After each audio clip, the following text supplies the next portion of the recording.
Effective ভাবে আরো তদন্ত করার জন্য একটা জয়েন্ট সেলে দেওয়া হোক, যার জন্য হাইকোর্ট ডিভিশন যে অর্ডারটা দিয়েছে সেটা হচ্ছে let the investigation in connection with Sherebangla Nagar PS case number so and so be transferred from Rapid Action Battalion to the respondent number 1 to form an appropriate, well-equipped investigative agency in accordance with law by forming a high-powered task force consisting of experienced personnel from various agencies with a view to complete the investigation of the said case in due compliance of law within 6 months from the date of receipt of the copy of this order. এটা ছিল 30 তারিখের order, 30/9/2024। তো investigative এজেন্সিতে যে অর্ডারটা দিল, সেই অর্ডারটা দেওয়ার পরে এটাতে ইনভেস্টিগেটিভ এজেন্সি কাজ করছে, সেখানে সবাই মিলেই কাজ করছে, পুলিশ, র্যাব সবাই মিলেই কাজ করছে, পিবিআই এটা তত্ত্বাবধানে করছে। এবং এই করতে গিয়ে ওনারা একটা রিপোর্টও, প্রিলিমিনারি রিপোর্ট, অগ্রগতি প্রতিবেদনও ওনারা প্রিপেয়ার করেছেন। এই মামলাটা 12 বছরের পুরনো, 12 সালের ঘটনা, 11-12 সালের ঘটনা, 12 বছরের পুরনো জিনিস এটা। এই 14, তো এটা অনেক পুরানো একটা ঘটনা। তো এটা তদন্ত করতে যে এখানে অনেক আইও চেঞ্জ হয়েছে, অনেক অফিসার চেঞ্জ হয়েছে, অনেকে এই ইনভেস্টিগেশন চলছে, বিভিন্ন পর্যায়ে হয়েছে, একবার ডিবি, একবার র্যাব, তারপর এখন পিবিআইতে এসছে। সো এইটাতে এই পুরাতন মামলা, এই পুরানো, আমি যেটা বলেছিলাম কোর্টে পুরানো বলতে বুঝিয়েছি আমি, নট পুরানো, এটা পুরাতন মামলা। এটাতে এটা ইনভেস্টিগেশন করতে একটু সময় লাগবে, কারণ এখন এই অনেক অফিসারকে জায়গায় ট্রান্সফার হয়ে গেছে, অনেকে হয়তো বা চাকরিতে নেই, এটা ইয়েতে আছে, তো তাদের সাথে কথা বলতে হচ্ছে, তখনকার জিনিস বের করতে হচ্ছে, দেখতে হচ্ছে, অনেক কিছু করতে হচ্ছে, সেই জন্য এটা সময়ের দরকার ছিল। ইতিমধ্যে এই মামলাটা যেহেতু চাঞ্চল্যকর মামলা, এটা মাননীয় আইজি মহোদয় উনি দেখছেন, আমাদের মাননীয় অ্যাটর্নি জেনারেল উনি দেখছেন, আমরা দুই অতিরিক্ত অ্যাটর্নি জেনারেল আমার সাথে এবং ব্যারিস্টার অনিকা হকের সাথে উনি দেখছেন, পিবিআই এর যে প্রধান অ্যাডিশনাল আইজি উনি মোস্তফা সাহেব উনিও দেখছেন। এটা আমাদের সবার নজরে আছে, আমরা প্রায় এটা নিয়ে কথা বলছি, প্রায় এটা নিয়ে কাজ করছি, দিক নির্দেশনা দিচ্ছি, তারা ইনভেস্টিগেশন করছে। তো এটা তো সময় লাগবে, ইনভেস্টিগেশনটা তো এক রাতের মধ্যে সম্ভব হবে না।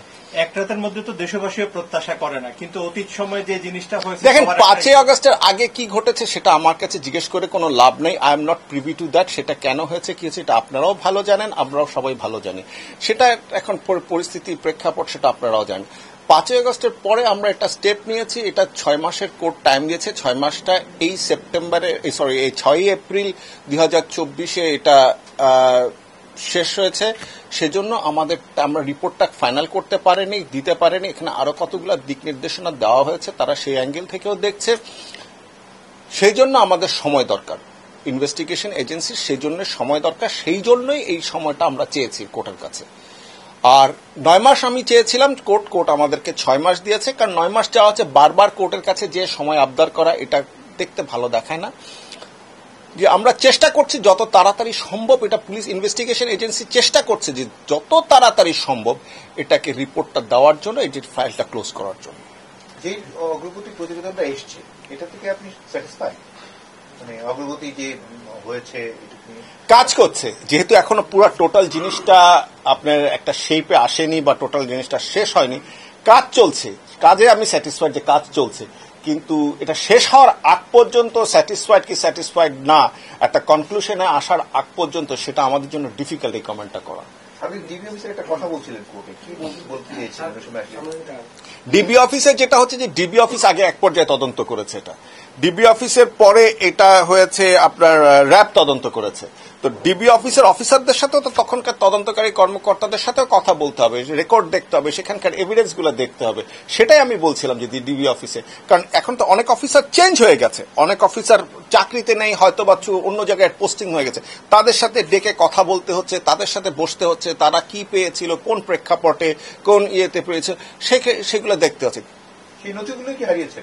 না, কোনো নথি হারায়নি, নথি আছে কিন্তু পুরানা জিনিস, এটা যেটা আপনাকে একটা জিনিস বুঝতে হবে যে পুরানা জিনিস এভিডেন্স, একটা ছোড়া যদি, মার্ডারের একটা ছোড়াও যদি আপনি এখানে রেখে দেন এত 14 বছর পর, এটা তো জং ধরে, ওটা তো ইয়ে হয়।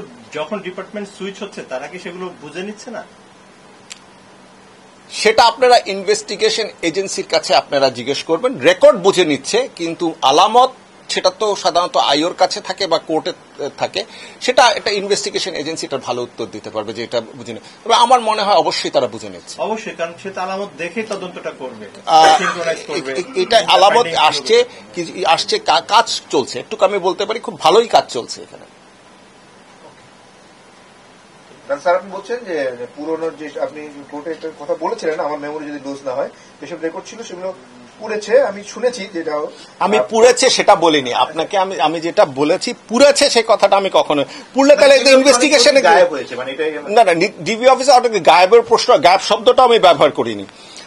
জিনিসটা হচ্ছে ডিবির অনেক অফিসার চেঞ্জ হয়ে গেছে, অনেক অফিসার মেমোগুলা থাকে রেকর্ড অফিসারদের কাছে থাকে, তাদের থেকে নিয়ে আসা হয়েছে, এসে তাদের এখন ওই অফিসারকে খুঁজে বের করে ভাই আপনি এটা কেন করেছেন, এই জিজ্ঞাসটা কি হয়েছে, এটা কতটুক হয়েছে, কত কিভাবে হয়েছে, কেমনে হচ্ছে, এই জিনিসগুলা তখন দেখতে হয়। সো এই অফিসারগুলাকে ট্রেস আউট করে নিয়ে এসে ওনাদের সাথে কথা বলে ওনাদের সাথে সবকিছু করে কাজ করছে, এর জন্য সময় লাগছে জিনিসটা। কারণ এটা তো পিবিআই এর কাছে আসছে মাত্র 6 মাস আগে, তো পিবিআই কে তো এই জিনিসটাকে গুছাতে হবে, পিবিআই কে এই জিনিসটাকে গুছিয়ে কাজ করতে হবে। একটা যা ইচ্ছা তার রিপোর্ট তো করা যাবে না, এটা চাইলেও একটা রিপোর্ট করে দিলে সেটা তো হচ্ছে না, তাহলে তো ইনভেস্টিগেশনের দরকার ছিল না। তাহলে আপনি আশাবাদী যে 6 মাসে শেষ হবে? না স্যার, পিবিআই প্রতি আমাদের আশাবাদ অনেক বেশি। পিবিআই দুর্দান্ত কিছু সাফল্য আমরা পেয়েছি। পিবিআই যদি চায় তাহলে অনেক দ্রুতই অনেক রেজাল্ট আসে।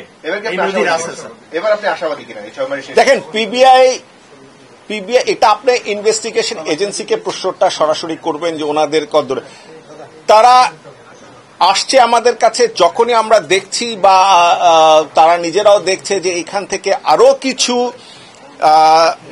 অ্যাঙ্গেল রয়ে গেছে মামলাটার, আরো কিছু জায়গায় ইনভেস্টিগেশন করতে হবে, তখন আমরা বলছি যে আপনারা এটা দেখেন, তারা নিজেরাও দেখছে। এখন অবশ্যই পিবিআই এর কাছে আমরা আশাবাদী যে পিবিআই একটা রেজাল্ট বের করতে পারবে যে কি হয়েছিল, কেন হয়েছিল জিনিসটা।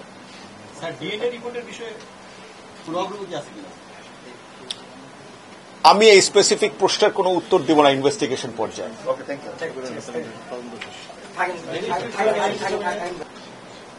আপনাদের ওই পুরানো কথাটা কিন্তু ঠিক না, এটা পুরানো কোনো শব্দ, কারণ শিশির মনিরও ছিলেন সাথে আমার সাথে, আমরা পুরানোর কোনো শব্দই উচ্চারণ করিনি ওখানে। কিন্তু স্যার উনি তো গায়েবের কথাটা বলছেন।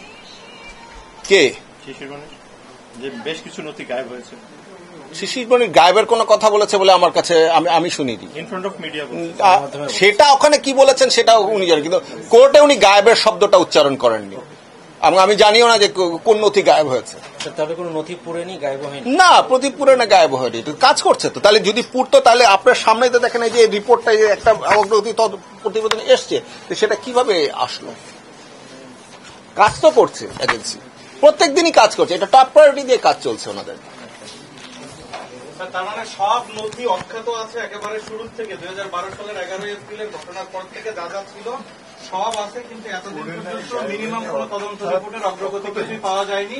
দেখেন নথি আমার কাছে নাই, নথি আমার কাছে নাই, নথি যার কাছে আছে এই প্রশ্নটা আপনি যখন বলছেন সব নথি অক্ষত আছে, যে প্রশ্নটা নথি আমি যতদূর জানি আমার কাছে কোনো ইনফরমেশন নাই কোনো নথি পুড়েছে বা কোনো নথি গায়েব হয়েছে, আমার কাছে কোনো ইনফরমেশন নাই। এখন আপনি সব নথি বলতে কি বুঝাচ্ছেন সেটা আপনি জানেন, মানে যা পাওয়া গেছে আর কি ওই সময় থেকে সেটা অবশ্যই আছে, নাহলে ইনভেস্টিগেশন করছে কিভাবে।